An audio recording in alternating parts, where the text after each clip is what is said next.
Hey guys, welcome back one and all to another Final Fantasy Record Keeper video. I'm DD Forte, and today I want to talk to you guys about how to build a mono elemental team. Now today I'm going to be talking about my personal mono elemental team, which is wind, but the concepts that I'll be talking about today apply to other elements as well. For example, holy, fire, or ice, or whichever element that you are currently trying to build. This is the team that I would use for a really tough boss battle, mainly because, in my opinion, really tough boss battles require you to have a double white mage. It just helps so much more to have a double white mage on your team. So I'm going to go over it real quick. But the first thing I want to talk about is when you decide to build a mono elemental team, you have to look at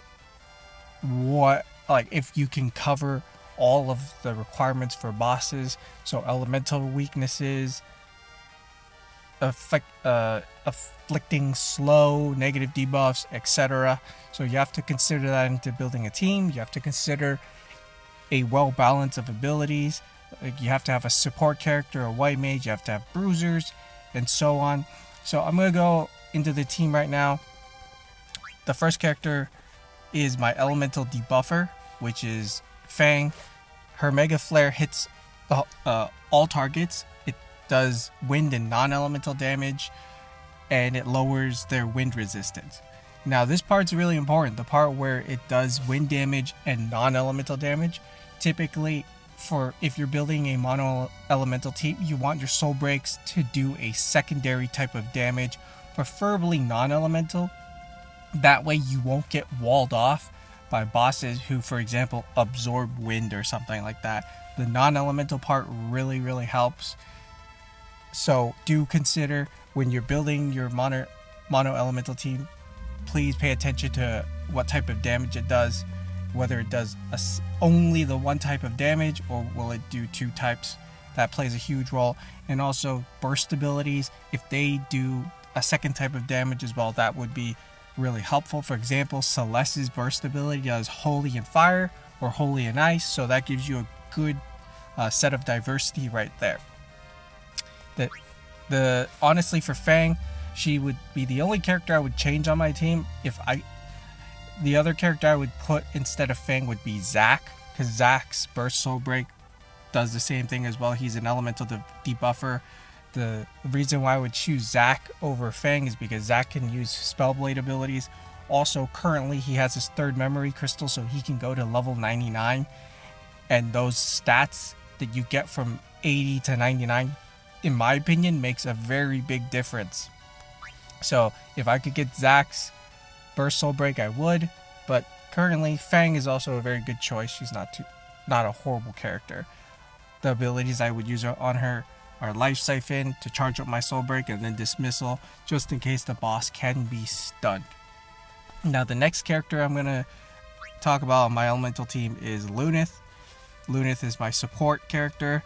Now Luneth is not a natural support character.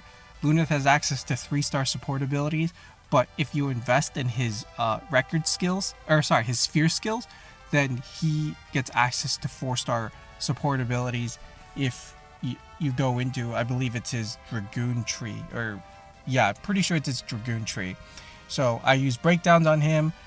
Depending on what the boss, I'll bring the proper breakdowns, obviously. And his burst soul break. This is the part that's important for any mono elemental team, is that your main DPS guys have to have a way to infuse themselves with that element. So fortunately with Luneth, he has his burst soul break infuses him with wind. Also, another important thing, he does wind and non-elemental damage, and both of his abilities, his burst abilities, also do wind and non-elemental damage, which means that he will not get walled off by a boss. And the fact that Luneth has a chance to stun characters, like interrupt them, is just the cherry on top. So Luneth, absolutely fantastic, and also Luneth can go to level 99. That's also something to consider for your mono elemental team. Make sure that they can go to level 99. Currently, only a small amount of characters can, but yeah, it is enough where you can build a strong team.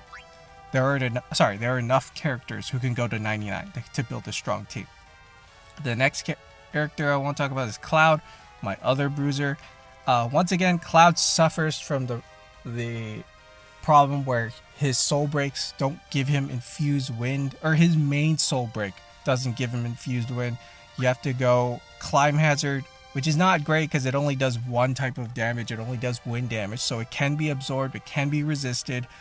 But you hit this, you hit this, you use your soul break, and then your overstrike soul break will receive a damage increase. Once again, this is fantastic because it does wind and non-elemental damage.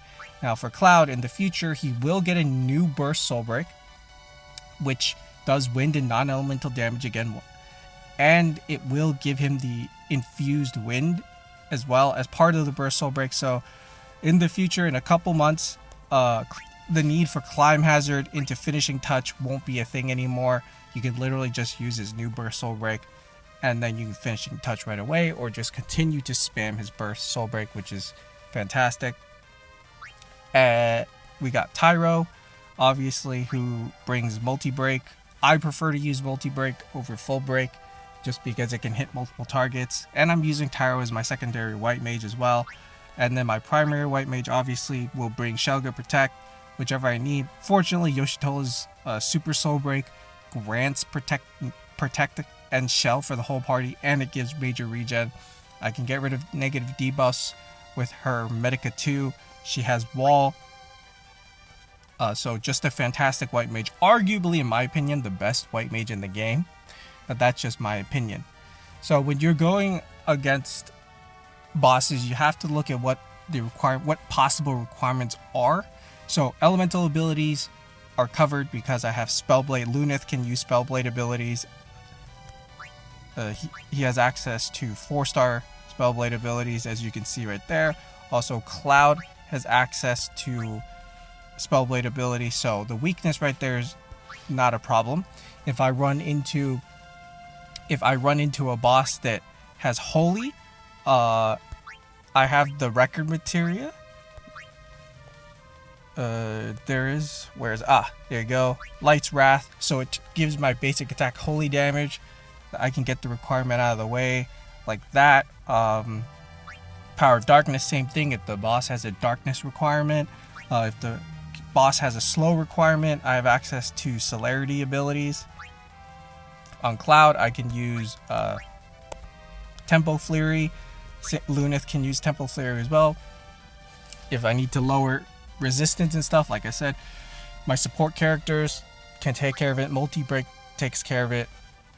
The only thing that I have a problem the only requirement that I have a problem getting currently in the game is Earth, which can be a bit of an inconvenience, but if the boss is not too hard, then I'll probably switch out Tyro for Minfilia, because where is my Minfilia? Okay, there she is.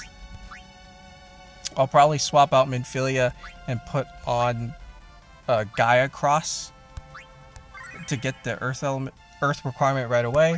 Also, Minfilia, her Blessing of the Light's fantastic. She's also a support character, so for hybrid bosses, she could be very helpful as well.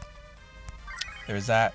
So because if I run into that situation, I'll put Minfilia as my second support, and it'll free up Lunith to use Life Siphon or something like that, so that I can get his burst soul break faster.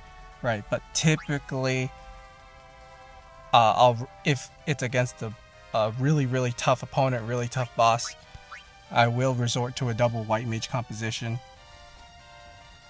What other requirements are there that I would currently need? I think that's about it. You know, debuffs, Tyro can deal with it. Like if I have to if I have to, I don't know, blind them or something, Tyro can do that. I have invested in abilities like Dark Buster or whatnot. It's also a support ability, so Lunith can use it.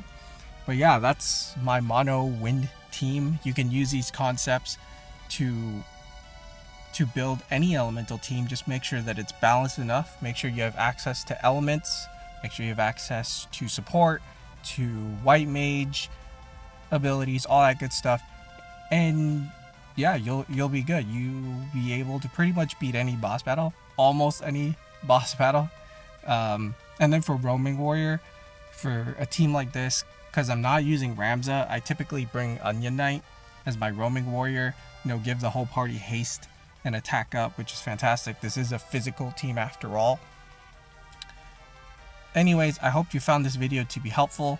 I hope you guys enjoyed it. Remember, consider hitting that like and subscribe, and I'll talk to you guys tomorrow. Take care.